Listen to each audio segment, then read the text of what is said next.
تو پھر یہ نتیجہ یہ نکلے گا. اب آپ ذرا غور کیجیے گا. میں وضاحت تھوڑی سی علماء سے بڑی معذرت کے ساتھ چند جملے وضاحت کے کرنا چاہتا ہوں. 5 اللہ پیغمبر کرے میری امت کو ایسا زمانہ آنے والا ہے میری امت پر کہ یحبون خمس و ینسون خمس. میری امت کے لوگ 5 چیزوں سے محبت کریں گے, 5 کو بلائیں گے. پہلی چیز یحبون الدنیا و ینسون الآخرہ. میری امت کے لوگ دنیا سے بڑی محبت کریں گے لیکن آخرت کو بلا دیا جائے. اب آپ یہ لمحہ فکریہ ہے, سوال ہے میرا خود سے بھی اور آپ سے بھی, ہماری زندگی میں دنیا کتنی ہے اور آخرت کتنی؟ دنیا کے لیے کتنی بھاگ دوڑ ہے, دنیا کے لیے کتنا ہم غم ہے, اور کتنا ہم اپنی آخرت کو یاد کرتے ہیں. یاد قیامت کتنی ہے, یاد معاد, یاد آخرت, ذکر آخرت ہماری زندگی میں. اگر آخرت اور قیامت کی یاد ہے تو بس اس حد تک کہ اصول دین 5 ہیں اور 5ویں اصل قیامت. اس سے زیادہ بچپن سے میں تربیت کی, مکتب میں پڑھا دیا گیا اصول دین 5 اور 5ویں اصل قیامت. اس سے زیادہ بہت زیادہ ہماری پریکٹیکل لائف میں قیامت کی یاد بہت کم ہے. یہ ایک تلخ حقیقت ہے. لیکن دنیا کے لیے کتنی دنیا کے لیے انسان اس چیز کے پیچھے بھاگ رہا ہے جو کبھی ہاتھ نہیں آنے والی. یہ دنیا کبھی ہاتھ نہیں آنے والی. جتنا انسان اس دنیا کے پیچھے بھاگتا ہے دنیا اس سے فرار کیا. یہ روایات ہیں. دنیا کیا ہے, حقیقت دنیا کیا ہے؟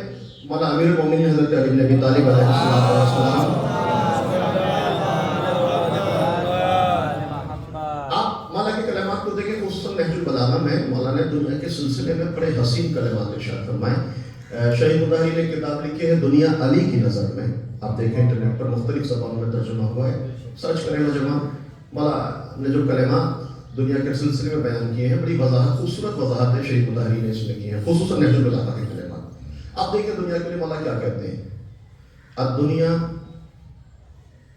الدنیا مزرعۃ الآخرہ, الدنیا مسجد الاولیاء, الدنیا مسجد الاتقیاء. اور دوسری طرف دوسرے لہجے کی بھی حدیثیں ہیں. اول کل ذنب الدنیا, فساد کل امر الدنیا. ہر برائی کی جڑ یہ دنیا ہے, ہر فساد کی ابتدا یہ دنیا ہے. آپ دیکھیں دنیا کی بڑی مذمت, میں مذمت دنیا کی جو حدیث ہے وہ آپ کی خدمت میں بیان نہیں کرنا چاہتا ہوں, ایک مسئلے کی طرف اشارہ کرنا چاہتا ہوں. دنیا کی بڑی مذمت کی گئی, بے پناہ روایات میں دنیا کی مذمت کی گئی. لیکن صرف مذمت ہی نہیں کی گئی ہے, روایات میں دنیا کی تعریف بھی کی گئی. الدنیا متجر الآخرہ, دنیا تجارت گاہ ہے آخرت کی, دنیا آخرت کی تجارت گاہ ہے. الدنیا مسجد الاتقیاء, دنیا صاحبان تقوی کی مسجد ہے. الدنیا مزرعۃ الآخرہ, دنیا آخرت کی کھیتی ہے. بعض جگہ دنیا کی مذمت ہے, بعض جگہ دنیا کی تعریف ہے. وجہ کیا ہے؟ مذمت بھی کی جا رہی ہے, تعریف بھی بیان کی جا رہی ہے. بس ایک جملے میں وضاحت کرنا چاہتا ہوں, ایک سب بات مجھے محمد و آل محمد.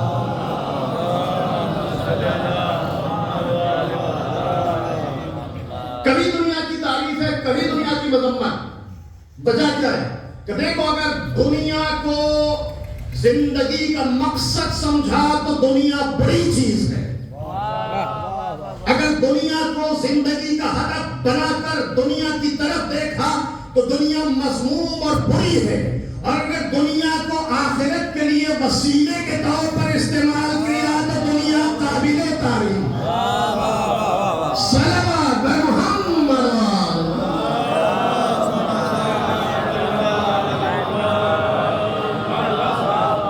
دنیا مقصد نہیں ہے, دنیا ہدف نہیں ہے. اگر آپ دنیا کو وسیلے کے طور پر, یہ وسیلہ ہے یہاں سے وہاں تک پہنچانے, اس دنیا سے اس عالم تک لے جانے کا. یہ وجہ ایک حدیث مولا امیر المومنین نے کیا کہا, دنیا قنطرہ, دنیا پل ہے. توجہ کیجئے گا, بڑا خوبصورت استعارہ ہے. دنیا کو پل سے تعبیر کیا گیا. دنیا کی مثال پل سے دی. آپ کے قریب میں جمنا ہے, پل سے کیا کرتے ہیں آپ, اس طرف سے اس طرف آسانی سے چلے جاتے ہیں. دنیا کو پل سے تعبیر کیا گیا. اب دنیا قنطرہ, دنیا پل ہے. پل کا کیا کام ہوتا ہے؟ ادھر والوں کو ادھر پہنچا دیتا ہے یہ پل اور ادھر والوں کو ادھر لے آتا ہے. پل کا کام پار کرانا ہوتا ہے. ذرا محسوس کیجئے گا, پل کا کام صرف یہ ہے کہ وہ صرف لوگوں کو ادھر سے ادھر پار کرا دے. یہی وجہ ہے کبھی آپ نے نہیں دیکھا ہوگا کہ کسی نے پل پر رہنے کے لیے مکان بنوایا ہو. صلوات علی محمد و آل محمد.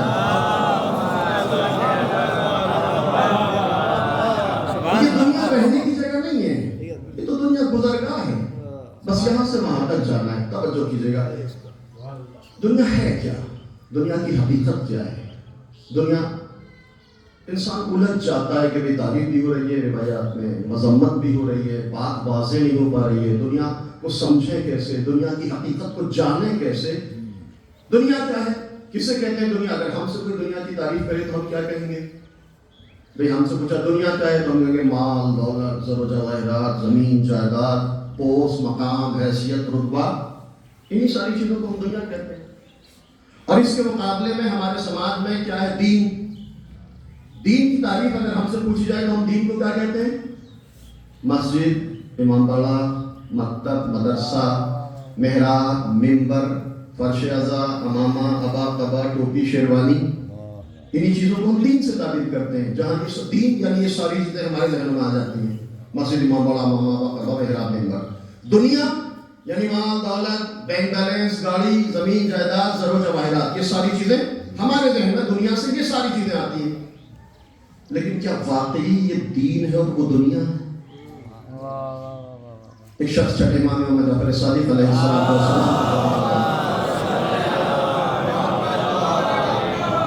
ذرا محسوس کیجئے گا, میرے نوجوان بھائی کثرت سے موجود ہیں. دین اور دنیا کی تعریف کتنی خوبصورت امام نے بیان کی ہے. بہترین پہچاننے کا بہترین کرائٹیریا, معیار, پیمانہ امام نے ہمارے حوالے کیا. ایک شخص آیا, مولا دین کسے کہتے ہیں, دنیا کیا ہے؟ مولا دین کی کیا حقیقت ہے اور دنیا کی کیا تعریف ہے؟ مولا دنیا کی حقیقت کیا ہے اور دین کا کیا مقام ہے؟ امام نے یہ نہیں کہا ہے کہ زمین, جائیداد, بینک بیلنس, زر و جواہرات, پوست, مقام, حیثیت, رتبہ یہ دنیا ہے, اور مسجد, امام باڑہ, محراب, منبر, امامہ, عبا, قبا, ٹوپی, شیروانی, مکتب, مدرسہ یہ دین ہے. مولا پھر دنیا کیا ہے اور دین کیا ہے؟ توجہ کیجئے گا, مولا نے یہ نہیں کہا کہ زر و جواہرات, مال و دولت دنیا ہے, مسجد, امام باڑہ, مدرسہ یہ دین ہے. مولا پھر دین کیا ہے اور دنیا کیا ہے؟ ایک عجیب جملہ مولا نے ارشاد فرمایا کہ دیکھو یاد رکھنا, ہر وہ چیز جو تم کو خدا سے دور کر دے وہ دنیا ہے.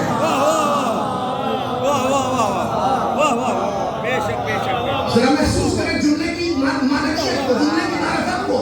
مانا کہتے ہیں ہر وہ چیز جو تم کو خدا سے دور کر دے وہ دنیا ہے, ہر وہ چیز جو خدا سے قریب کر دے وہ دین ہے. صلوات بر محمد و آل محمد. نعرہ حیدری. اب ذہنوں سے نکال دو کہ مال و دولت دنیا ہے, زر و جواہرات دنیا ہے, زمین, جائیداد دنیا ہے, مسجد, امام باڑہ, مکتب, مدرسہ یہ دین ہے. مولا کیا کرے, توجہ کیجئے گا, مولا کیا کرے, ہر وہ چیز, ہر وہ شے جو تم کو خدا سے دور کر دے وہ دنیا, ہر وہ چیز جو تم کو خدا تک پہنچا دے وہ دین. اب میں ایک جملہ, ایک نتیجہ لینا چاہتا ہوں. ہر وہ چیز جو خدا سے دور کر دے وہ دنیا, ہر وہ چیز جو خدا تک پہنچا دے وہ دین. اب اگر مال و دولت نہ ہوتی تو مال خدیجہ کبھی اسلام کے کام نہ آتا.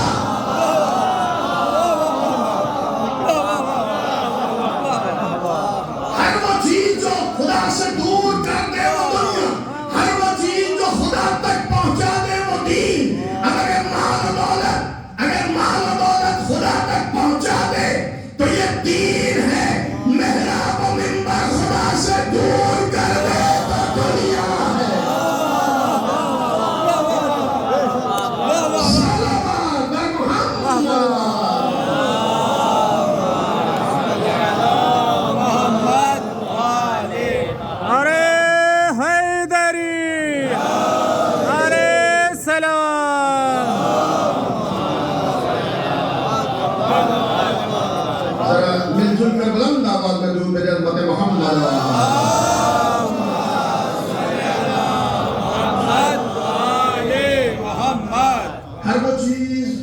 ریپیٹ کر رہا ہوں تاکہ بے شک معنویت کو محسوس. ہر وہ چیز جو خدا سے دور کر دے وہ دنیا، ہر وہ چیز جو خدا تک پہنچا دے وہ دین. اب اگر مال و دولت خدا تک پہنچا دے تو یہ دنیا نہیں دین ہے. اگر محراب و منبر، اگر شاعری، ذاکری، خطابت، امامہ، ابا قبا، مکتب، مدرسہ خدا سے دور کر دے تو پھر یہ دین نہیں دنیا ہے. یہ معیار ہے، یہ ملاک ہے، کرائٹیریا امام نے. ہر وہ چیز جو خدا تک پہنچائے وہ دین، جو خدا سے دور کر دے وہ دنیا. اگر مال و دولت دنیا ہوتی تو کبھی خدیجہ ملکۃ العرب نہ کہلائی جاتی. اور اگر ہر مسجد دین ہوتی تو نبی مدینے میں مسجد ضرار کو ڈھانے کا حکم نہ دیتے. صلوات محمد.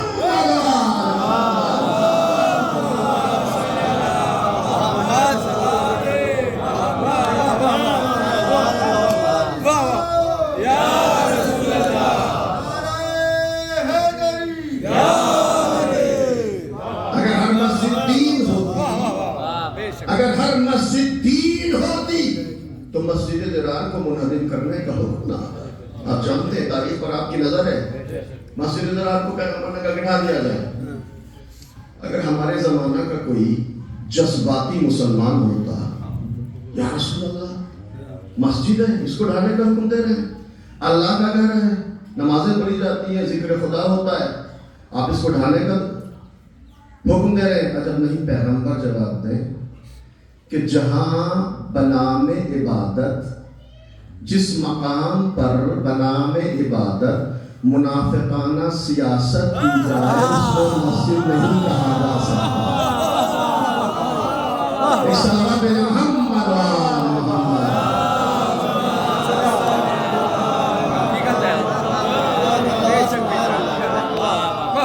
کیا کہنے، واہ واہ. منہدم کر دیا جائے مسجد کا. کیوں؟ دبئی کی سرکردگی میں وہاں منافقوں کا جمع ہوا کرتا، جمع ہوتا تھا اور اسلام کے خلاف ہی شدہ سیاستیں کی جاتی تھی. پیغمبر کریں جس مقام پر بنام عبادت ہی صحیح. اب آپ میں نے جملہ تاکیداً اس لیے کہا ہے کہ ہم بھی کبھی کبھی بنام عزاداری، بنام مجلس، بنام انجمن، نہ جانے کیسی کیسی سیاستوں کے شکار ہوتے چلے جاتے. ضرورت اس بات کی ہے کہ دیکھیں یہ انجمن آپ کو خدا تک پہنچا رہی ہے یا خدا سے دور کر رہی ہے. ایک صلوات بین محمد و آل محمد.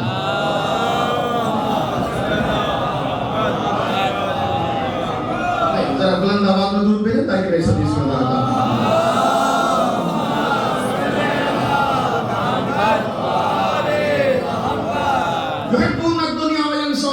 پیغمبر کہہ رہے ہیں ایسا زمانہ آنے والا ہے کہ میری امت کے لوگ دنیا سے محبت کریں گے اور آخرت کو بھلا رکھیں گے. دنیا کی تعریف بالکل واضح چھٹے ماننے رہے. ہر وہ چیز جو خدا سے دور کرے وہ دنیا ہے. مال و دولت دنیا نہیں، ہر مال ہر دولت دنیا نہیں ہے. وہ چیز جو خدا سے دور کرے. اچھا دنیا سے تو محبت، آخرت کو انسان بنا دے گا. اب آپ پھر آئے، خطابت نہیں ڈالوں گا. کتنا ہماری پریکٹیکل لائف میں یاد قیامت ہے، ذکر قیامت ہماری زندگیوں میں کتنا ہے. اصول دین 5 اصل قیامت اور قصہ ختم. اس کے بعد بہت زیادہ ہم نے کبھی کوشش نہیں کی جاننے کی کہ حقیقت قیامت کیا ہے، آثار قیامت کیا ہے، دلائل قیامت کیا ہے، اسباب قیامت کیا ہے. بہت زیادہ ہمارے مزاج سے یہ چیز بہت زیادہ میل بھی نہیں کھاتی. اگر مسجد میں کبھی کوئی قیامت، مجلس میں کبھی کوئی قیامت کا واقعہ پڑھتے ہیں تو نیند آنے لگتی ہے. خیبر سننے والے قیامت کی طرف جلدی جانے کے لیے تیار نہیں ہوتے. صلی اللہ علیہ محمد و آل محمد.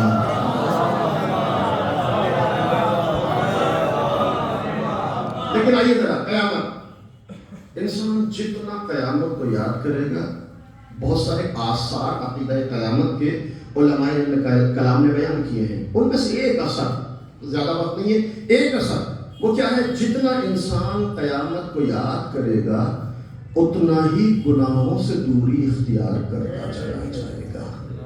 بڑی ذمہ داری سے کہہ رہا ہوں. جتنا انسان قیامت کو یاد کرے گا قیامت کے لیے آمادہ ہوگا، قیامت کے لیے خود کو تیار کرے گا۔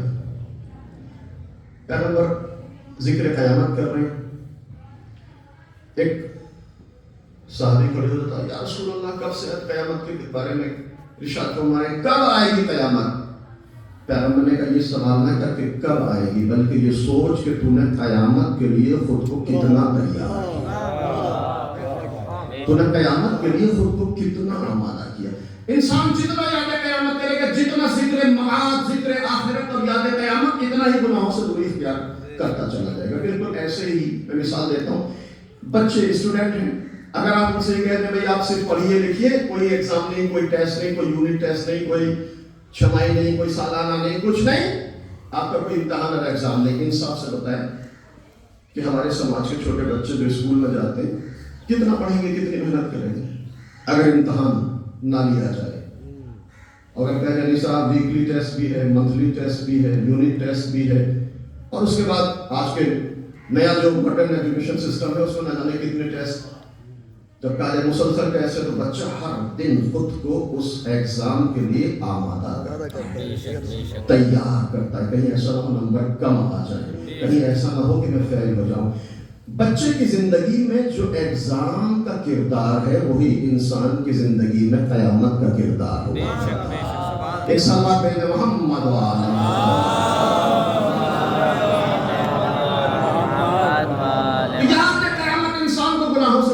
ذکر آخرت انسان کو گناہوں سے دوری اختیار کراتا ہے۔ کیسے؟ مدینے میں ایک یہودی ہے، اس کی انگوٹھی گم ہو گئی، ایک مسلمان کو ملی، مسلمان نے انگوٹھی ہاتھ میں لی، تلاش کرنا شروع کیا کہ بھئی کس کی انگوٹھی ہے۔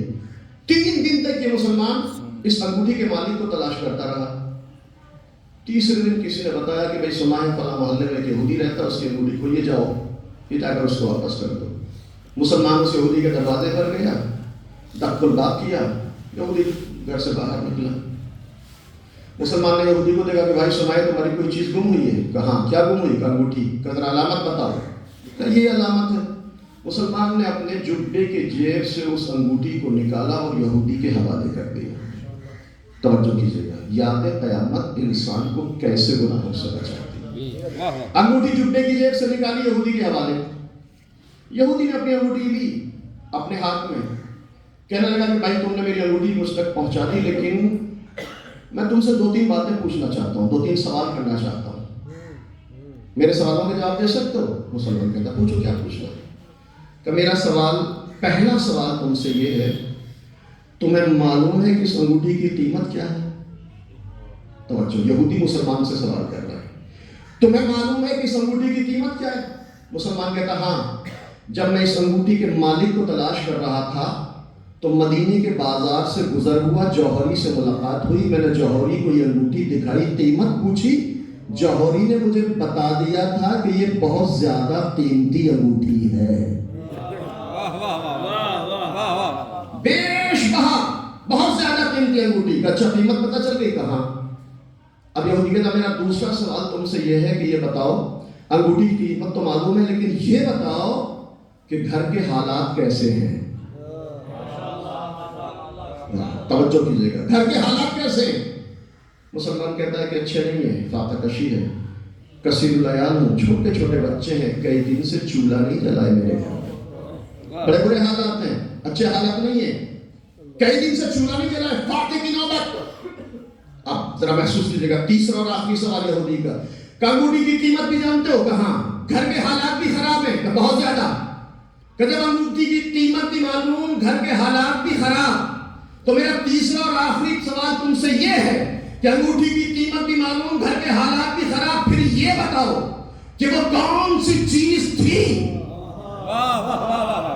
وہ کون سی چیز تھی جس نے تمہیں مجبور کیا کہ یہ امانت صاحب امانت کو واپس پلٹا دو؟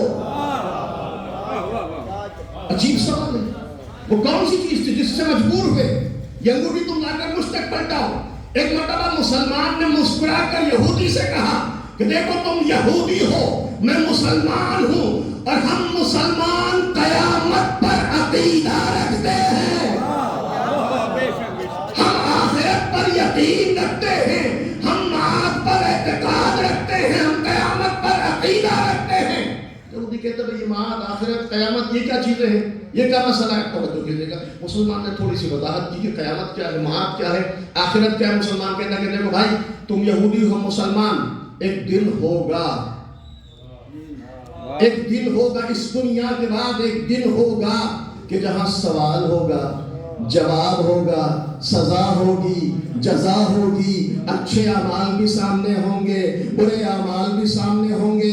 اچھے اعمال والوں کا سر فخر سے بلند ہوگا, برے اعمال والوں کی پیشانی پر لکھا جائے گا یہ مجرم ہے آج کے دن. توجہ کیجیے گا, یہ قیامت سزا ہے, جزا ہے, سوال ہے, جواب ہے. اس کے بعد یہ مسلمان کہتے ہیں کہ دیکھو دیکھو قیامت کے دن سارے انبیاء اپنی امتیوں کے ساتھ کھڑے ہوں گے. تمہارے نبی موسیٰ بھی اپنی امت کے ساتھ ہوں گے, ہمارے آخری نبی بھی اپنی امت کے ساتھ ہوں گے. توجہ کیجیے گا, روز قیامت سوال, جواب, جزا, سزا, اعمال, اچھے اعمال, برے اعمال. کہتے ہیں کہ سارے انبیاء اپنی امت کے ساتھ, تمہارے نبی موسیٰ اپنی امت کے ساتھ ہوں گے, میرے آخری نبی اپنی امت کے ساتھ ہوں گے. مجھے اس بات کا ڈر تھا کہ اگر روز قیامت تمہارے نبی موسیٰ نے ہمارے نبی محمد سے یہ کہہ دیا ہے محمد تمہارے امتی نے میرے امتی کی امانت میں خیانت کر لی تھی, تو میرے عمل کی وجہ سے میرے نبی کو شرمندگی کا سامنا کرنا. صلوات بر محمد و آل محمد.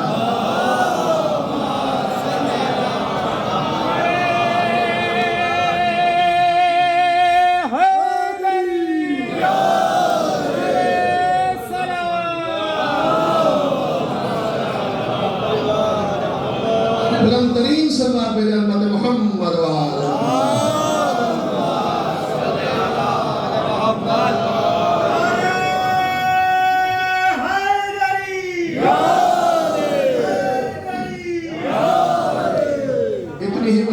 محمد محمد وآل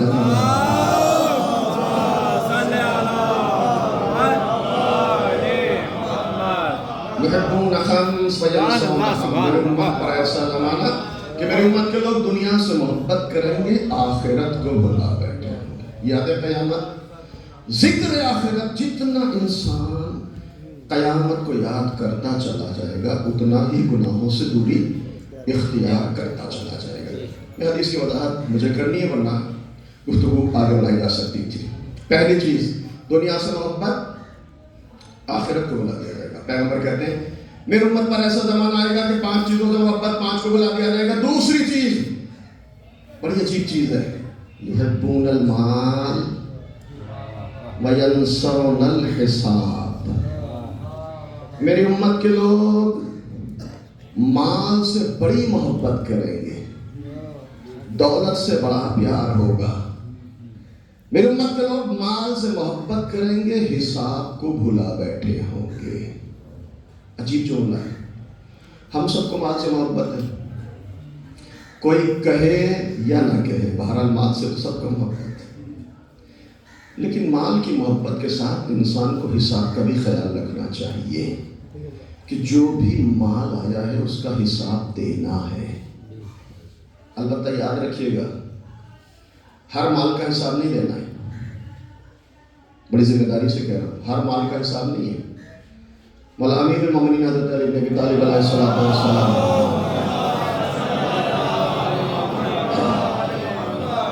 اس سلسلے میں ارشاد فرماتے ہیں فی حلالہ حساب و فی حرامہ عقاب. مولا کہتے ہیں یہ جو مال ہے نا اس کے صرف حلال میں حساب ہے,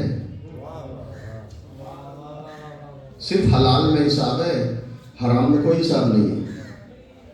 یہاں تو کہ الحمدللہ ایسا نہیں ہے کہ جس کے پاس مال حرام الحمدللہ سب مال حلال والے ہیں. تو یہ جس کے پاس مال حرام ہے نا وہ خوش ہو جائیں گے بھائی ہم تو حساب سے بچ گئے, جان بچی, بڑا اچھا ہو گیا. مولا کہہ رہے ہیں کہ فی حلال ہی حساب, حلال میں حساب ہے, حرام مولا کہتے ہیں حساب نہیں ہے. وفی حرام ہی عقاب, حرام میں حساب نہیں ہے, حرام میں عذاب ہے, حرام میں عقاب ہے. کوئی حساب نہیں. Chapter close.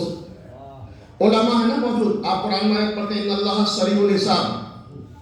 ایک بزرگ عالم دین کہتے ہیں جو آیت ہے نا ان اللہ سریع الحساب, اللہ بہت جلدی حساب کرے گا روز قیامت, بہت جلدی حساب ہوگا. کیوں؟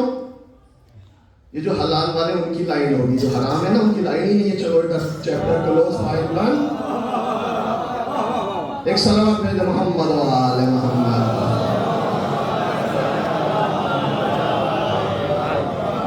اچھا یہ بھی جو سریع الحساب کا گیا اس سے بھی پتہ چل رہا ہے کہ حلال والوں کی تعداد شاید کم ہو, لہذا جلدی حساب ہو کمال. اور قصہ تمام. اچھا جس کے حلال میں حساب ہے اس سے ہمیں بڑی محبت, یعنی مال. حساب سے ہمیں محبت نہیں ہے. حساب دینا, اچھا ہر مال کا حساب دینا, حلال کا, حرام کا نہیں, ہر حلال کا حساب دینا. اس کے باوجود بھی ہمیں اس مال سے بڑی محبت ہے. توجہ کیجیے گا, نفسیاتی بات ہے. مال سے محبت ہے لہذا انسان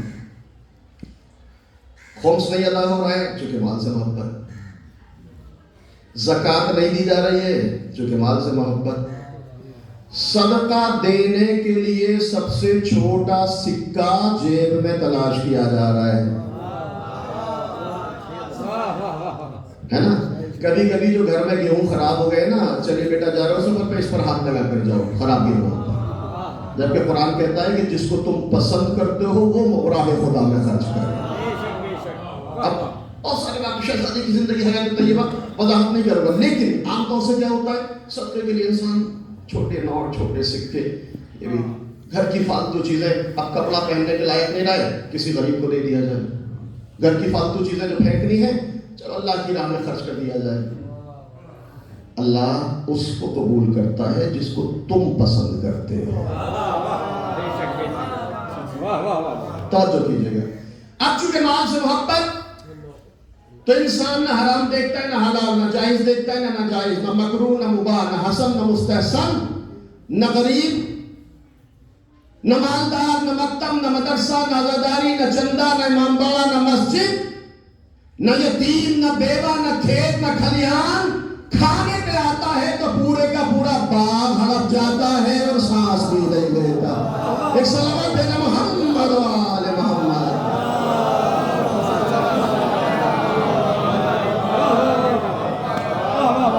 چونکہ مال سے محبت ہے. توجہ کیجیے گا. یحب پیغمبر کہتے ہیں میری امت پر ایسا زمانہ آنے والا ہے کہ میری امت کے لوگ مال سے محبت کریں گے, حساب کا خیال نہیں ہوگا, مال سے محبت. اچھا علماء موجود ہیں, صدقے میں کتنا ثواب ہے, بے پناہ, کثرت سے روایات ہیں, شمار نہیں کی جا سکتی روایت صدقے کے بارے میں.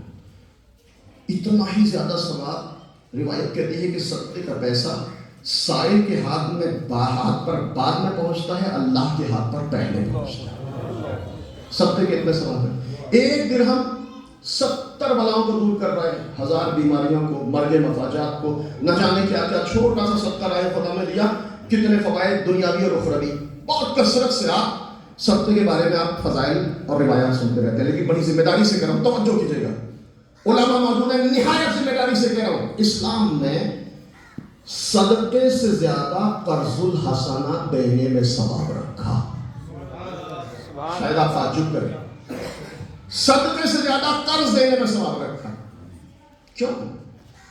صدقہ تو دیا, راہ خدا میں گیا, قرض تو واپس آئے گا. اس کے باوجود بھی اسلام میں قرض میں صدقے سے کئی گنا زیادہ ثواب ہے. قرض الحسنہ دینا, کسی مومن بھائی کی ضروریات کو پورا کرنا. البتہ قرض دینا ایسے مومن کو ثواب ہو جو واپس کرنا جانتا ہے. ایسے لوگوں کو قرض دینا مکروہ ہے جو بغیر ضرورت کے ادھار مانگتے اور واپس نہیں کرتے. صلوات بھیجو محمد و آل محمد.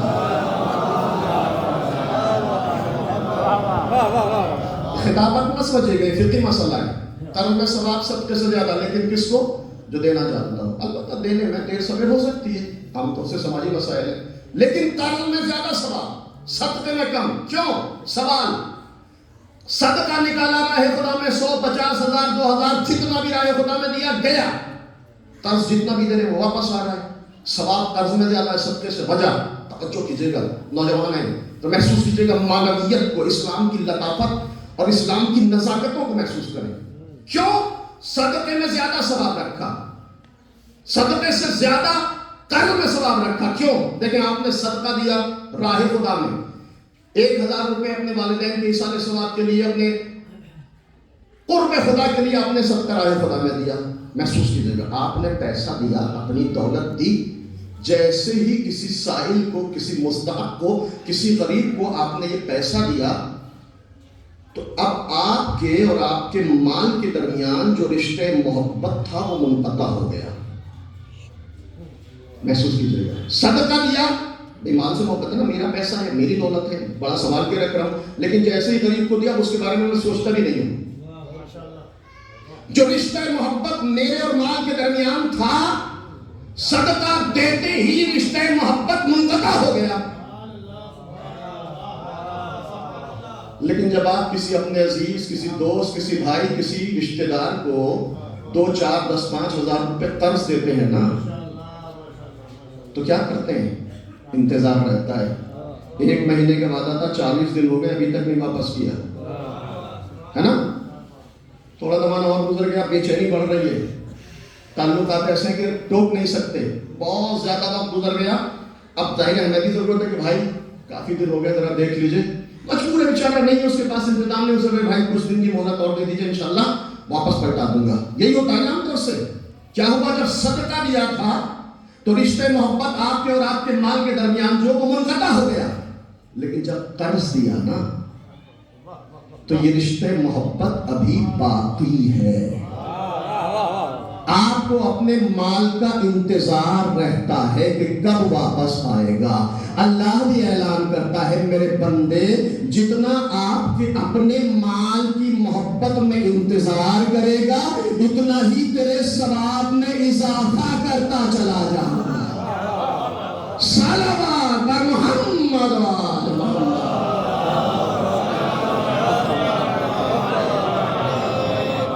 کیا کہہ رہا ہے؟ یحبون المال وینسون الحساب. چونکہ مال سے محبت نہیں ہے, لہذا مسائل سماج میں ماجر ہو رہے ہیں. مال سے محبت, حساب سے محبت نہیں ہے. حساب کے بارے میں انسان کو فکر نہیں ہے. ذرا غور کیجیے گا, چونکہ یہ سماجی مسائل ہیں, تھوڑا سا وقت لینا چاہ رہا ہوں. 4 طریقوں سے انسان مال حاصل کرتا ہے. محسوس کیجیے گا. نعوذ باللہ, حرام سے کمایا اور حرام میں خرچ کر دیا. کہاں حساب ہے, کہاں نہیں. 4 طریقے سے مال حاصل کرتا ہے, کہاں حساب ہے, کہاں نہیں. حرام سے کمایا, حرام میں خرچ کر دیا. خدا نخواستہ رشوت لی, شراب پی لی, کوئی حساب نہیں. فی حرام ہی عقاب, اس کا کوئی حساب نہیں. Chapter close. پہلا طریقہ انسان کا حرام سے کماتا ہے, حرام میں خرچ کر دیتا ہے, کوئی حساب نہیں ہے. دوسرا طریقہ حلال سے کماتا ہے, حرام میں خرچ کر دیتا ہے. مثالیں بہت ہیں, وقت میں نہیں دوں گا. حلال جائز طریقے سے کمایا, ناجائز طریقے سے خرچ کر دیا, کوئی حساب نہیں. تیسرا طریقہ, انسان حلال سے کماتا ہے, حلال میں خرچ کرتا ہے. فی حلال ہی حساب. یہ وہ طریقہ ہے جس میں حساب رکھا گیا ہے. اب بتاؤ کہاں سے لائے, کہاں خرچ کیا. تیسرے طریقے میں حساب ہے. حلال سے کماتا ہے, حلال میں خرچ کر دیتا ہے. میں نے جان بوجھ کر ترتیب بدلی ہے. چوتھا طریقہ عام طور سے ہمارے سماج میں بہت زیادہ رائج ہو رہا ہے. وہ کیا ہے؟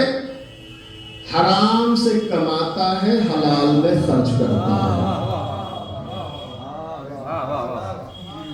میں آپ کے علاقے کی بات نہیں کر رہا ہوں, میں تو اپنی طرف کی بات کر رہا ہوں. حرام سے کمایا, حلال میں خرچ کیا. رشوت لی, امام بالا بن رہا تھا, 2 لاکھ کا چندہ نام لے کر اعلان. غریبوں کی شادی کرائی, مسجد بنوائی, امام بالا بنوایا, محرم آیا, بریانی کی دیر پہ دیر تقسیم ہو رہی ہے. اچھا, ایک صاحب نے جرات کی, بھائی لائے کہاں سے ہو؟ وہ جواب دینا دے, دوسرے ضرور جواب دیں گے. نہیں, آپ کو آم کھانے سے مطلب ہے یا پیڑ پینے سے مطلب ہے نا. سماج ایسا ہی ہے نا, یہی ہو رہا ہے نا. آپ کو کیا لینا نا, آپ کیوں ٹوہنے لگے ہوئے ہیں, آپ کیوں تجسس کر رہے ہیں, کہاں سے لایا؟ ارے دیکھیے بڑا پیارے خیر میں خرچ کر رہا ہے, رشوت لے رہا ہے. محفلوں کا زمانہ ہے, رجب شعبان, پوسٹر میں نام 10,000 روپے, مہمان خصوصی. ایک سلوار بے در محمد و آل محمد.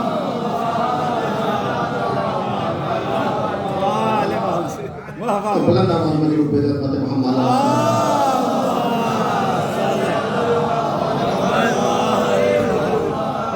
یہ طریقہ تھوڑا تھوڑا رائج ہوتا جا رہا ہے۔ انسان حرام کی دولت اکٹھا کرنے کے بعد حلال کاموں میں خرچ کر کے اپنے دولت اور مذہبی دھوس سماج میں جمانے کی کوشش کر رہا ہے۔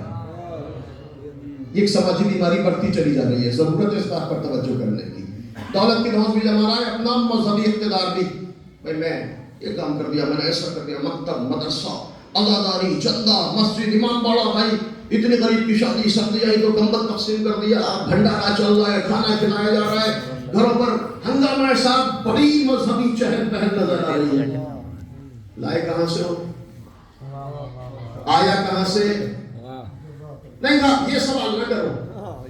اچھا چلیے آپ کو کیا لینا دینا، دیکھ رہا ہوں کتنے اچھے کاموں میں خرچ کر رہے ہیں، کار خیر میں ہماری دولت خرچ ہو رہی ہے۔ اچھا یہ اپنے کاموں کی تعبیریں اور توجیہیں بھی تلاش کر لیتے ہیں، دلیلیں بھی کر لیتے ہیں، اپنے لیے بہانے تلاش کرتے ہیں۔ یہ مسئلہ آپ کا نہیں ہے، بہت پرانا، چھٹے امام میں جعفر صادق علیہ السلام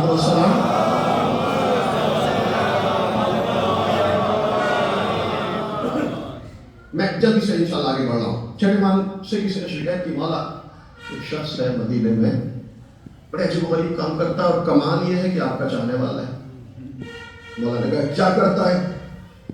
کہ مولا چوری کرتا ہے، قافلے لوٹتا ہے رات میں، اور دن میں سارا مال مدینے کے غریبوں میں تقسیم کر دیتا ہے۔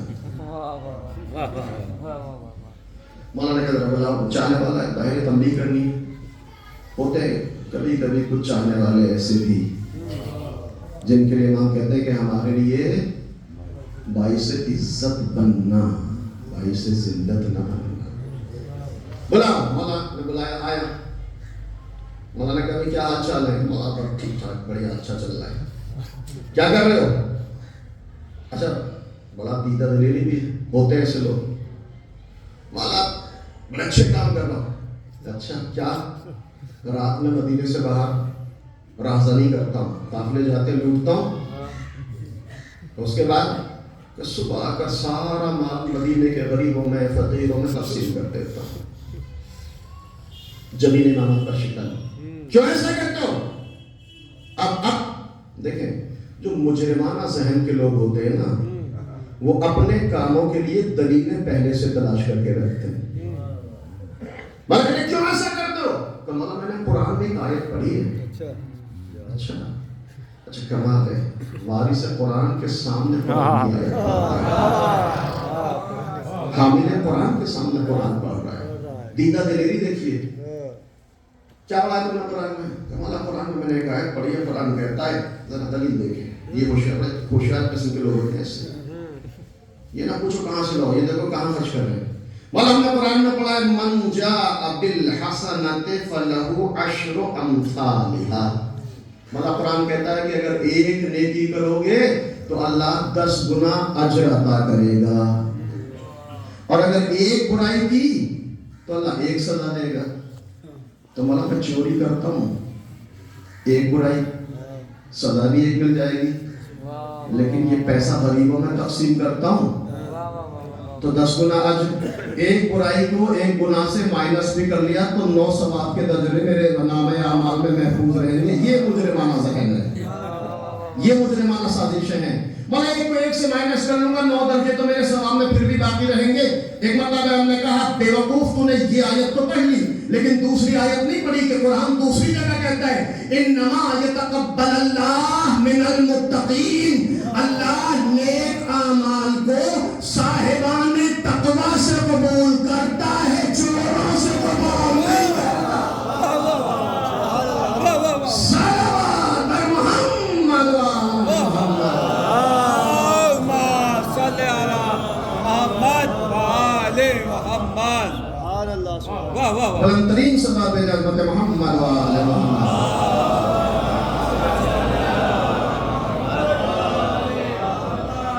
اگر یہ بلند صلوات ہے تو آپ آہستہ سے پڑھتے آئیے صلوات۔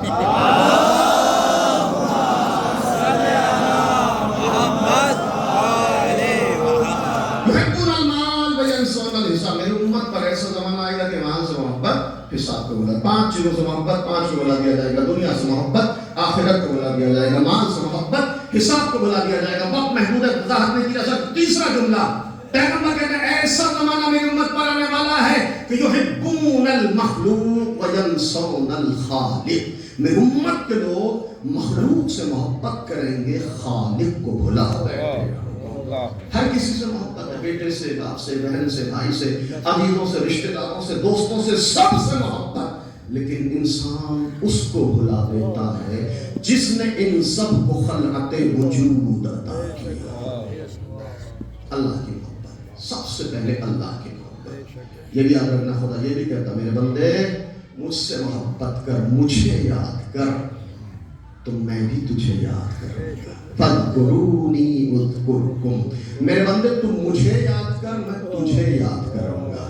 لیکن میرے بندے اگر تو نے مجھے بھلا دیا تو میں بھی تجھے ایسا بھلاؤں گا, ایسا بھلاؤں گا کہ ادھر دنیا سے جائے گا 1 سال کے بعد تیری قبر کا نشان تیرے بچوں کو بھی پتا نہیں ہوگا کہ کہاں دفن ہوئے تھے. دیکھا ہوگا آپ نے بہت سارے ایسے لوگ ہیں ادھر گئے, قصہ ختم, چیپٹر کلوز, کوئی یاد نہیں ہے. ادھر خدا کہتا میرے بندے اذکرونی فاذکرکم. میرے بندے میرا ذکر کر, میں تیرا ذکر کروں گا. ورفعنا لک ذکرک. اگر تو نے میرا ذکر کیا میں تیرے ذکر کو بلندی عطا کرتا چلا جاؤں گا. تو جتنا مجھے یاد کرے گا میں اتنا تجھے یاد کروں گا. اگر تو نے میرا ذکر کیا تو 14 صدیاں بیت جائیں گی, تیرا ذکر ہر لمحے پر مزید ہوتا چلا جائے گا. ایک صلوات بھیجو محمد وآل محمد.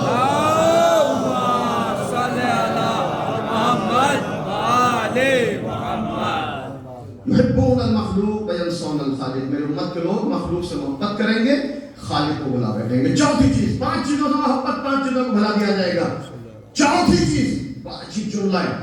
پیغمبر کہتے ہیں میری امت کے لوگ یحبون المعصیہ وینسون التوبہ.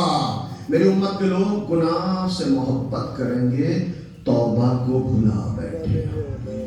گناہ سے بڑی محبت ہے, توفیق توبہ حاصل نہیں ہو رہی ہے. عجیب مرحلہ ہے. گردش ایام, آج ہم مجلس چلو میں کسی کے بیٹھے, چونکہ ہم نے اس کو بھی ایک رسم دنیا سمجھا ہے. آتے ہیں اور چلے جاتے ہیں, یہ بھی نہیں سوچتے کہ ہماری بھی مجلس چلو ہونی ہے. اگر انسان یہ سوچے تو پھر گناہوں سے دوری اختیار کرے گا. اور اگر گناہ شعوری اعلیٰ شعوری طور پر ہو بھی گیا تو انسان کوشش کرے گا کہ خدا کی بارگاہ میں بیٹھے توبہ کرے. استغفر اللہ ربی واتوب الیہ. توبہ انتہائی اہم چیز ہے.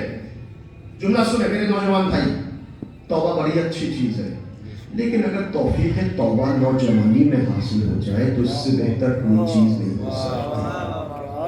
ہمارے ارشاد فرماتے ہیں التوبۃ حسنۃ وہو من الشاب حسنا. توبہ اچھی چیز ہے, عالم جوانی میں ہو تو بہت اچھی چیز ہے. اگر توفیق توبہ جوانی میں, یہی وجہ توبہ کو اسلام میں واجب فوری قرار دیا گیا.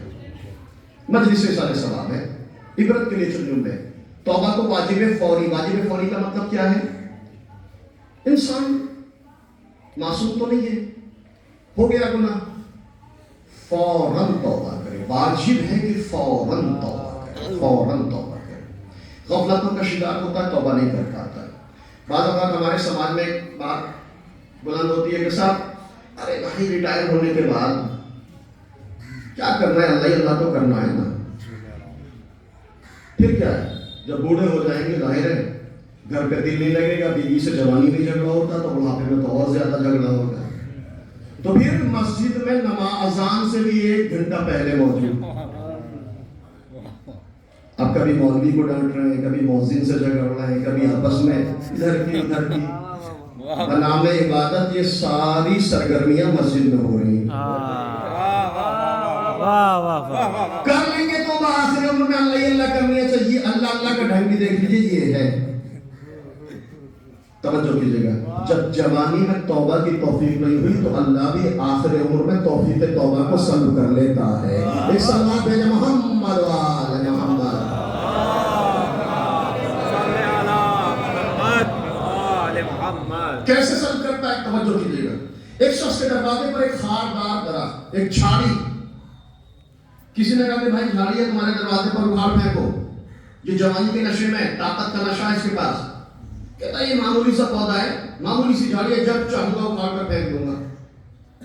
توبہ، انسان متوجہ ہو فوراً توبہ کرے، واجب فوری. نہیں کیا تو نتیجہ کسانیت، اکھاڑ جھاڑی کو، خاردار پودے کو. کہتا کیا ہے؟ معمولی سا پودا ہے، جب چاہوں گا اکھاڑ دوں گا.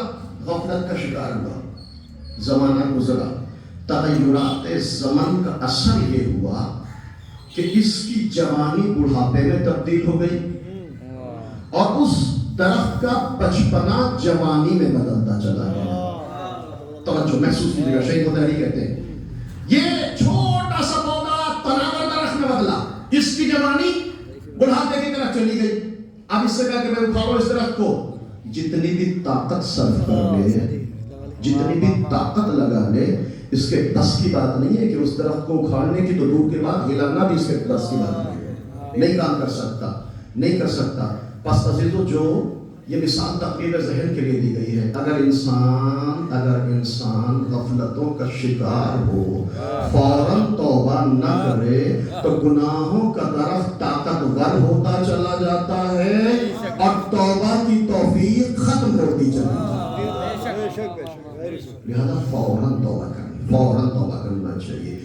پیغمبر کہتے ہیں ایسا زمانہ آئے گا کہ میری امت کے لوگ گناہوں سے محبت کریں گے، توبہ کو بلا بیٹھے. ایک طرف گناہ ہے، دوسری طرف توبہ ہے. نتیجہ کیا ہوتا ہے؟ گنہگار کیا بنتا ہے، توبہ کرنے والا کیا بنتا ہے. ایک طرف گناہ، دوسری طرف توبہ. جو گناہ کرتا ہے، گناہ پر گناہ کرتا ہے، گناہ کی تکرار کرتا ہے، گناہ پر اصرار کرتا ہے تو حرملہ بن جاتا ہے. اور اگر نکلا سے توبہ کی قیدی سے گناہوں کے جال کو کاٹ کر آگے نکلتا ہے تو حر بن جایا کرتا ہے. صلوات بر محمد وآل محمد.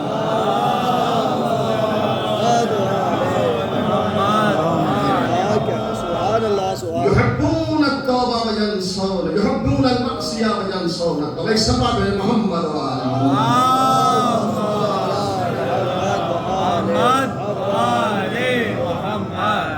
میری امت کے لوگ 5 چیزوں سے محبت کریں گے، 5 کو بھلا بیٹھے ہوں گے. توبہ سے محبت نہیں ہوگی، گناہ کی طرف رغبت ہوگا. توجہ، آخری جملہ مجلس ایصال ثواب. 5 چیزوں سے محبت، 5 کو بھلا دیا جائے گا. آخری جملہ، میری امت کے لوگ یحبون القصور وینسون القبور. میری امت کے لوگ بڑے بڑے گھروں سے محبت کریں گے، چھوٹی سی قبر کو بھلا دیں گے. بڑا ہمارا اگر ایسا ہو، چھوٹا ہے تو بڑا ہو جائے، بڑا ہے تو اور بڑا ہو جائے. وضاحت نہیں کروں گا.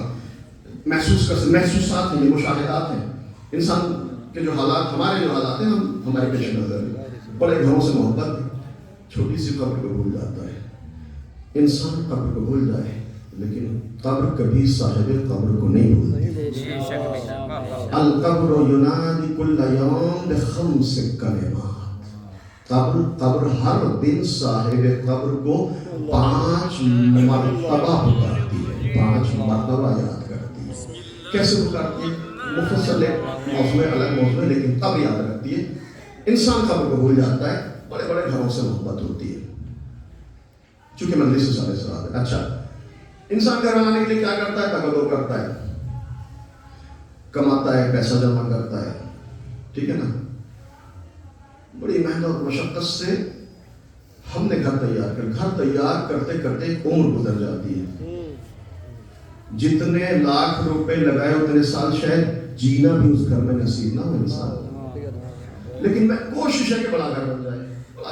بڑی جناب صالح قبرستان سے گزر رہے ہیں. آخری بات کہہ کے جلدی سے آگے بڑھنا ہوں. یا قبرستان سے گزر رہے ہیں، دیکھا کہ ایک قبر کے کنارے ایک ضعیفہ زار قطار ہو رہی ہے، بلند آواز میں داڑھیں باندھ کر رہی ہے. قریب آئے. ہر نبی رحمت کا مجسمہ ہوتا ہے، رحمت کا پیکر. جناب صالح قریب آئے، دلاسا دیا، تسلی دی، غصہ دیا. لیکن ضعیفہ آنسو نہیں رکے، مسلسل گریا کر رہی ہے بلند آواز میں، سسکیاں لے رہی ہے. جناب صالح اور دلاسا دیتے ہیں لیکن اس کو صبر نہیں آ رہا. جناب صاحب نے ایک سوال کیا ضعیفہ سے کہ بتا کہ تیرا اس صاحب قبر سے رشتہ کیا ہے, اتنا بے قرار کیوں ہے, اتنا بے چین کیوں اتنا رو رہی ہے؟ کہتے ہیں یا نبی اللہ میرا بیٹا ہے. توجہ کیجیے گا عزیزاں, یا نبی اللہ میرا بیٹا. کہا صبر کرو, اللہ کی نعمت اللہ نے واپس, اللہ کی بیوی نعمتیں ہیں, امانتیں اللہ نے واپس لے لی. یا نبی اللہ صبر نہیں آتا. کیوں صبر نہیں آتا؟ اس لیے کہ میرا بیٹا بڑی کم سنی میں مجھے داد مفارقت دے گیا, بڑی کم سنی میں مجھے چھوڑ کر چلا گیا. جناب صلی اللہ کہتے ہیں بتا تیرے بیٹے کی عمر کیا تھی؟ توجہ سے بتا تیرے بیٹے کی عمر کیا تھی؟ کہ یا نبی اللہ بڑا کم سن تھا. عمر تو بتا کتنے سال کا تھا؟ کہ یا نبی اللہ صرف 450 سال کا. کیا کر رہی ہے؟ کم سن. عمر کتنی؟ صرف 450 سال. یا نبی اللہ بڑا کم سن تھا, صرف 450 سال کا. جناب صالح کا قریب بیٹھ گئے ضعیفہ کے پاس, کہنے لگے کیا تو یہ چاہتی ہے کہ میں تجھے ایسی امت کے ایسی قوم کے بارے میں خبر دوں کہ جس قوم کے لوگ زیادہ سے زیادہ 100 سال اس دنیا میں زندگی بسر کریں گے. اب ضعیفہ کے آنسو رک جاتے ہیں. یا نبی اللہ صرف 100 سال, صرف 100 سال. کہاں صرف 100 سال؟ اچھا شاید جناب صالح نے آج کے 100 سال پہلے کی خبر دی ہو. آج کوئی 60-70 سال جینے تو اللہ کا شکر, 100 سال جیتا ہے تو مبارکباد پیش کی جاتی ہے نا. حالات آپ کے مرگ مفاجہ, حالات آپ کے پیش نظر. یا نبی اللہ ضعیفہ تعجب کرے, یا نبی اللہ صرف 450 سال, صرف 100 سال. کہاں صرف 100 سال, اس سے زیادہ نہیں دنیا میں رہیں گے. اب جو دوسرا سوال جو کیا ہے نا ضعیفہ میں, بڑا عجیب سوال ہے. یا نبی اللہ صرف 100 سال. کہاں صرف 100 سال؟ تو میرا بچہ تو کم سنی میں صرف 450 سال, کہیں صرف 100 سال جائیں گے. کہ یا نبی اللہ, یا نبی اللہ صرف 100 سال. کہاں صرف 100 سال؟ کہ یا نبی اللہ اتنا بتائیے کہ جب وہ صرف اتنی سی مدت کے لیے اس دنیا میں آئیں گے, جب یہ لوگ اتنی مختصر سی مدت کے لیے اس دنیا میں آئیں گے, تو یا نبی اللہ کیا یہ اتنی مختصر سی مدت کے لیے اپنے رہنے کے لیے مکان بھی تعمیر کرائیں گے؟ اللہ اللہ اللہ اللہ اللہ اکبر. یا نبی اللہ جب اتنی سی مدت, کیا مکان بھی اپنے لیے بنائیں گے؟ اب جناب صالح کہتے ہیں صرف مکان ہی نہیں بنائیں گے, بلکہ کسی کی مینڈ توڑیں گے, کسی کے کھیت پر قبضہ کریں گے, کسی پر غلط مقدمہ دائر کریں گے, کسی کی زمین غصب کریں گے, پہلے چبوترا بنائیں گے, پھر چار دیواری کھینچ کر گھر کے اندر کر لیں گے.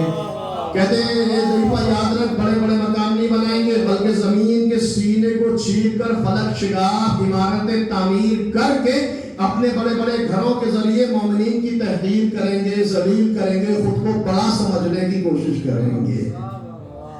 اللہ اللہ. یا نبی اللہ گھر بھی بنائیں گے, غریب بڑے بڑے گھر بنائیں گے, اپنے بڑے گھروں کے ذریعے فخر و مباحات کریں گے.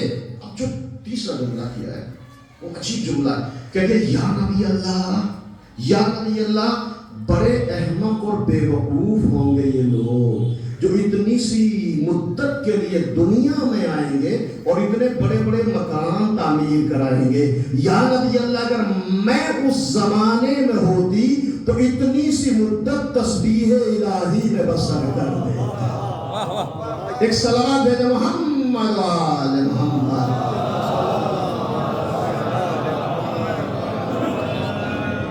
اگر میں ہوتی تو تسبیح الہی میں بسر کرتے. آپ ذرا محسوس کیجئے, مجلس سال ثواب ہے, میں مساجد کی طرف آ رہا ہوں, انسان تگ و دو کر رہا ہے, بڑے بڑے مکان, بڑے بڑے گھر, کتنی ایج, کتنی عمر, اس کے لیے اتنی تگ و دو. اگر اس زندگی کا بھی تھوڑا سا تجزیہ کریں تو 15, 16, 17 سال کی عمر تک تو لاشعوری کی زندگی ہے, پتہ نہیں ہے کہ کس دنیا میں. اس کے بعد تھوڑا سا شروع ہوا, 40 سال کے ہو گئے, شادی بیاہ کے مسائل, 40 سال کے دیکھتے ہی دیکھتے ہو گیا. 40 سال کے بعد پھر وہی ڈاؤن فال, پھر وہی زوال, پھر وہی بڑھاپا. 60-70 سال تک انا للہ و انا الیہ راجعون, قصہ ختم. یہ زندگی کی حقیقت ہے. اس کے لیے اتنی تگوتو, اس کے لیے یحبون القصور, قبر کو بھول گیا انسان, بڑے بڑے گھر سے محبت کر رہا ہے. یہ حقیقت زندگی ہے.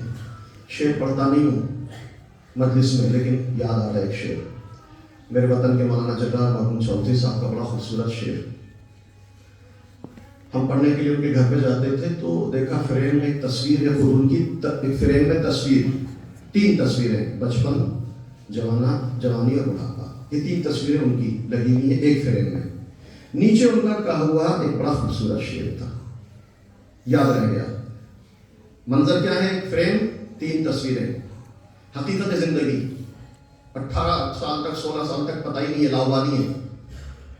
ذمہ داری آئیں، دیکھتے دیکھتے 40 سال کے ہو گئے، شادی بیاہ کے بعد بچہ ہوا، 40 سال کے اس کے بعد پھر زوال کی طرف بڑھنا شروع کیا. یہ زندگی کی حقیقت ہے.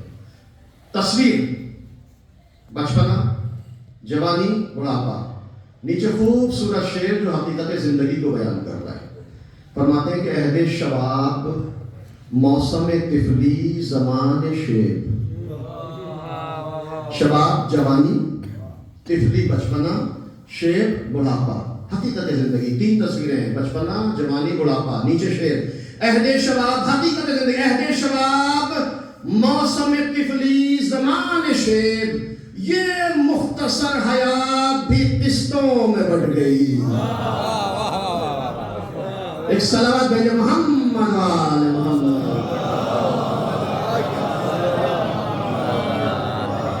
حقیقت ہے. قسطوں میں بٹی ہوئی زندگی کے لیے انسان اتنی تڑپ کر رہا ہے، اتنی بھاگ دوڑ کر رہا ہے. وہ زندگی جو زندگی جاوید ہے، جو ہمیشہ رہنے والی، جو باقی رہنے والی زندگی ہے، انسان اس کی طرف بڑھنے کی کوشش نہیں کر رہا ہے. مرنے کے بعد یہ زندگی شروع ہو جاتی ہے، پھر انسان خود ہوتا ہے، اس کے اعمال ہوتے ہیں. مجلس حساب ثواب ہے، مجلس جہلم ہے. یہاں مرحوم کے ورثاء پسماندگان بیٹھے ہیں. آپ سب ان کو پرسہ دینے کے لیے جمع ہو. دور دراز سے بھی مومنین آئے ہیں. بڑے خوش نصیب کہ مرحوم جتنے مومنین مجلس جہلم میں شرکت کر رہے ہیں اور ان کے پسماندگان کو دلاسا دے رہے ہیں. یہاں اولاد بھی ہیں، بیٹے بھی ہیں. سخت ہے مرحلہ، کسی اولاد کے سر سے شفقت پدری کا سایہ اٹھ جائے، یہ بات سخت ہے، انتہائی سخت ہے. اس کو میں محسوس کر سکتا ہوں کیونکہ ابھی 3-4 روز پہلے میرے والد کا انتقال ہوا. انسان محسوس کرتا ہے باپ کا سایہ سر سے اٹھ جائے، بڑا سخت. ابھی 4 روز 5 روز پہلے میرے والد کا انتقال ہوا. ایک صاحب میرے پاس آئے، مجھے پرسہ دیا. یہ جملہ کا ہے بیٹے کی خدمت میں، یہ جملہ میں تکرار کرنا چاہتا ہوں. ایک باپ اپنے بیٹے کے پاس آتا ہے، جوان بیٹے کے پاس، امتحان لینا چاہتا ہے اپنے بیٹے کا. بیٹے کے کاندھے پر ہاتھ رکھتا ہے، بیٹے سے سوال کرتا ہے کہ بتا اس وقت سب سے زیادہ طاقتور کون ہے، سب سے زیادہ مضبوط کون ہے. ایک مرتبہ بیٹے نے باپ کو دیکھا، دیکھنے کے بعد کہا کہ سب سے زیادہ طاقتور اور مضبوط میں ہوں. باپ تعجب کرتا ہے کہ میرے ہوتے ہوئے خود کو مضبوط کہہ رہا ہے. باپ کو مضبوط نہیں کہہ رہا ہے، بیٹا خود کو مضبوط اور طاقتور کہہ رہا ہے. تھوڑی دیر کے بعد باپ نے پھر سوال کیا، بتا سب سے زیادہ طاقتور کون ہے. بیٹا پھر کہتا ہے کہ سب سے زیادہ طاقتور میں. باپ کو ناگوارے خاطر گزارتا ہے، کاندھے سے ہاتھ ہٹایا، باہر جانے لگتا ہے. دروازے پر پہنچ کر ایک مرتبہ رکتا ہے، پھر متوجہ ہوتا ہے کہ شاید یہ اپنی غلطی کی طرف اب متوجہ ہو گیا ہو. پلٹ کر پھر پوچھتا ہے بیٹے سے کہ بتا سب سے زیادہ طاقتور کون ہے. اب بیٹا جواب دیتا ہے کہ سب سے زیادہ طاقتور آپ ہیں. بیٹا باپ سے کہتا ہے سب سے زیادہ طاقتور آپ ہیں. باپ کہتا ابھی تک تو نے 2 مرتبہ یہ جواب دیا کہ میں طاقتور ہوں، اب کہہ رہا ہے کہ آپ طاقتور ہیں. پھر اپنی بات کو کیوں بدلا؟ تو تھوڑی دیر پہلے تک آپ کا ہاتھ میرے کندھے پر رکھا ہوا تھا. ایک باپ کا ہاتھ بیٹے کے کندھے پر رکھا ہوا تھا. تو کیوں نہ بیٹا خود کو سب سے بڑا طاقتور اور مضبوط کرے، لیکن اب اس وقت آپ کا ہاتھ میرے کندھے پر نہیں ہے، لہذا آپ طاقتور ہیں. عزیزوں، باپ کا سایہ سر سے اٹھ جائے اولاد کے لیے انتہائی سخت مرحلہ ہوتا ہے. مگر میں بیٹے سے، پسماندگان سے، بچوں سے جملہ کہوں گا، جب بھی آپ کو اپنا باپ یاد آئے تو فرزند فاطمہ غریب زہرا کو یاد کریں. اس لیے کہ جنازہ آپ کے باپ کا بڑی شان سے اٹھا. مجلس علم میں اتنے سرد موسم میں لوگ جمع ہو گئے پرسہ دینے کے لیے. ارے رونا تو ان کے لیے ہے کہ جن کو پرسہ دیا گیا, جن کے پرسے دینے والے موجود تو تھے, لیکن ذروں سے تعزیروں سے ظالموں نے بھرتیوں سے پرسہ اللہ جلکم اللہ خدا کی آواز پر رحمت نازل کرے. خدا آپ کو کوئی غم نہ کسی قدر مظلوم. یہی وجہ ہے کہ ائمہ نے تاکید کی اگر کوئی غم پڑے, اگر رونا چاہو تو دیکھو کسی چیز پر آنسو کا بہانا. ابن شریف ان کنت باکیا فبک للحسین ابن شریف, اگر رونا چاہو تو میرے جد حسین کا ماتم کرنا, کسی چیز پر گریہ نہ کرنا. میرے جد حسین مظلوم کا نوحہ پڑھنا, ہاتھوں کو جوڑا ملک چھو اس لیے کہ فَإِنَّهُ زُبِحَا كَمَا, اس لیے کہ میرے جد حسین مظلوم کو کربلا میں اس طرح ذبح کر دیا گیا جیسے زمانے جاہلیت میں عرب اپنے گوسفندوں کو ذبح اجرکم اللہ. چند جملے مسائل کے زحمت تمام 8ویں ماہ کہہ رہے ہیں. ابن شریف رونا تو دیکھو میرے جد حسین کا ماتم کرنا, بڑی تاکید آئی ماں کی طرف سے, میرے جد کا ماتم کرنا, غریب زہرا کا نوحہ پڑھنا, حسین مظلوم پر آنسو بہانا. خود عملاً آئمہ نے ایمان کے گھر میں فرش عزا بچھی ہوئی ہے, اپنے جد حسین مظلوم کا ماتم کر رہے ہیں, چاہنے والے موجود اپنے جد حسین مظلوم کے مسائل پڑھ رہے ہیں. واہ حسین واہ غربتا واہ کاشا کی صدایں بلند ہیں. جب امام معصوم مسائل بیان کریں تو مجلس کی مانند جانے والے سروں سینوں کو پیٹ کر واہ حسین کی صدایں بلند کر رہے ہیں. اچانک 8ویں امام نے دیکھا کہ بے بلے فضائی چاہنے والا شاعر وارد مجلس ہو گیا. جیسے ہی امام نے دیبل کو دیکھا, دیبل تم دیکھ رہے ہو کہ میرے جد حسین مظلوم کی مجلس ہو رہی ہے, میں اپنے جد حسین مظلوم کے مسائل بیان کر رہا ہوں. ہمارا میں مجلس میں نال مجلس کے لیے ہی آیا ہوں. دیبل تم شاعر ہو نا, دیبل تم میرے جد حسین کے لیے مرثیہ لکھتے ہو نا, دیبل کیا تم کوئی نیا مرثیہ لے کر آئے ہو؟ ایک مرتبہ دیبل نے ہاتھوں کو جوڑا, مولا اسی مرثیے کو سنانے کے لیے حسین کے ذاکر ہو, حسین کے شاعر ہو, حسین کے مرثیہ خوان ہو, اپنے مقدر پر ناز کرو. امام کہتے ہیں دیکھ میرے جد کی مجلس ہو رہی ہے, کیا مرثیہ لکھا ہے؟ مولا اسی مرثیہ کو سنانے کے لیے حاضر ہوں. دیکھ آؤ, مرثیہ لکھ کر لائے ہو تو آؤ میرے قریب آؤ. جانتے ہیں امام نے کیا کیا؟ امام ایک مرتبہ فرش عزا پر بیٹھ جاتے ہیں. دیبل تم منبر پر بیٹھو, دیبل میں نیچے بیٹھوں گا. اب میرے جد حسین مظلوم کا مرثیہ پڑھو. امام کا حکم تھا, دیبل مجبور تھے منبر پر تشریف لائے, حسین مظلوم کا مرثیہ پڑھنا شروع ہی کرنا چاہتے ہیں. ایک مرتبہ امام فرش عزا سے کھڑے ہو جاتے ہیں. دیبل تھوڑا سا انتظار کرو, تھوڑی دیر رک جاؤ. روایت کہتی ہے کہ امام بیت الشرف میں تشریف لائے, گھر میں آئے, آواز دی خواتین خانہ جمع ہو جاؤ, ایک گھر کی عورتوں جمع ہو جاؤ, میرے جد حسین مظلوم کی مجلس ہے.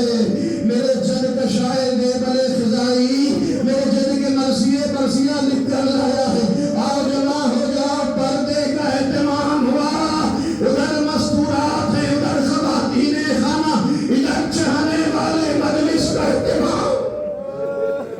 امام نے اپنے اس عمل سے پیغام دیا ہے کہ دیکھو حسین کی عزاداری میں خواتین کی شرکت ضروری ہے, لیکن پردے کے اہتمام کے ساتھ, پردے کے انتظام کے ساتھ. کہ دیکھو میرے جد کا شاعر مرثیہ پڑھ رہا ہے, حسین مظلوم کا مرثیہ پڑھ, آؤ مجلس میں شریک ہو. خواتین خانہ جمع ہو گئی. امام نے کہا دیبل اب مرثیہ پڑھو, دیبل اب مرثیہ شروع کرو. دیبل نے مرثیہ پڑھنا شروع کیا. عربی ادب کے دامن میں آ کہ دیبل کا مرثیہ محفوظ ہے. عجیب مرثیہ ہے. دیبل کہتے ہیں کہ دنیا کا کوئی بھی خاندان ہو, غریب سے غریب خاندان کیوں نہ ہو, کمزور سے کمزور قبیلہ کیوں نہ ہو, ہر خاندان کا ایک قبرستان ہوتا ہے, ہر قبیلے کا ایک قبرستان ہوتا ہے. آپ کے یہاں بھی ایسا ہی ہے نا قبیلے والوں کے, اگر قبرستان ایک بھی ہے اس میں بھی ہر قبیلے کی قبریں الگ ہیں نا. ہر خاندان کا ایک قبرستان, ہر قبیلے کا ایک گورستان. بیبل کہتے ہیں دنیا کا کوئی بھی خاندان کمزور سے کمزور, غریب سے غریب خاندان کیوں نہ ہو, اس کا ایک قبرستان ہوتا ہے, اس کا ایک گورستان ہوتا ہے, جہاں مرنے والے کو اس کے آبائی قبرستان میں دفن کر دیا جاتا ہے. لیکن بیبل کہتے ہیں سلام ہو اہل بیت کی مظلومیت پر, ارے جن کا کوئی قبرستان نہیں, کوئی مدینے میں دفن ہے, کوئی بقیع میں دفن ہے, کوئی نجف میں دفن ہے, کوئی کربلا میں دفن ہے, کوئی کاظمین میں دفن ہے.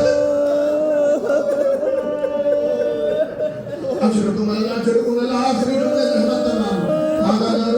ہر قبیلے کا قبرستان ہوتا نا ہے نا. اگر کوئی پردیس میں بھی مر جائے تو وصیت کر دیتا ہے مجھ کو میرے آبائی قبرستان میں دفن کرنا, مجھے میری ماں کے برابر میں دفن کرنا, مجھے میرے باپ کے پہلو میں دفن کرنا, مجھے میرے وطن میں میرے جنازے کو لے کر آنا. بیبل کہتے ہیں اہل بیت کی مظلومیت پر سلام, جن کا کوئی قبرستان نہیں, کوئی مدینے میں, کوئی نجف میں, کوئی کربلا میں, کوئی کاظم میں. عزیزانو جیسے ہی بیبل نے یہ شعر پڑھا کہ کوئی کاظمین میں دفن ہے, روایت کہتی ہے کہ ایک مرتبہ امام رضا پھر کھڑے ہو گئے. اے بیبل تم نے یہاں تک کہا کہ کوئی کاظمین میں دفن ہے, لیکن میرے کہنے سے اپنے مرثیے میں شعر کا اضافہ کر لو, بولا کیا اضافہ کروں کہ اس کے بعد کہو کہ کوئی عالم غربت میں وطن سے دور مشرق کی وادیوں میں جا کے دفن ہوتے ہو. لیکن شعر کا اضافہ کرو تو دوس میں جا کے دفن ہو گیا. بیبل نے ہاتھوں کو جوڑا, مولا آپ کے در کا شاعر ہوں, مولا آپ کے در کا غلام ہوں, مولا مجھے نہیں معلوم آپ کے خاندان کی کون سی فرد مشہد میں جا کے دفن ہوئی, کون سی فرد دوس میں جا کے دفن ہوئی. ایک مرتبہ امام نے سر کو جھکایا, بڑی حسرت سے کہا کچھ دن کے بعد سنو گے تمہارا یہ مظلوم امام, تمہارا یہ غریب امام وطن سے دور عالم غربت میں جا کے دفن ہو گیا. اجرکم اللہ اجرکم اللہ. بیبل کچھ دن کے بعد سنو گے تمہارا یہ مظلوم امام مشہد میں جا کے دفن ہو گیا. بیبل کو حکم تھا, بیبل مجبور تھے, شعر کا اضافہ ہوا. کوئی مدینے میں ہے, کوئی بقیع میں, کوئی نجف میں, کوئی کربلا میں, کوئی کاظمین میں, کوئی عالم غربت میں مشہد میں جا کے دفن ہو گیا. اللہ تعالیٰ جیسے ہی بیبل نے یہ شعر پڑھا اچانک پردہ ہٹا, ایک کنیز سامنے آ گئی. خدا کے لیے بیبل مرثیہ بند کر دو, اس لیے کہ جب سے تم نے یہ شعر پڑھا امام رضا کی معصوم ہے کو سینے پہ ہاتھ مار کر دے ہو.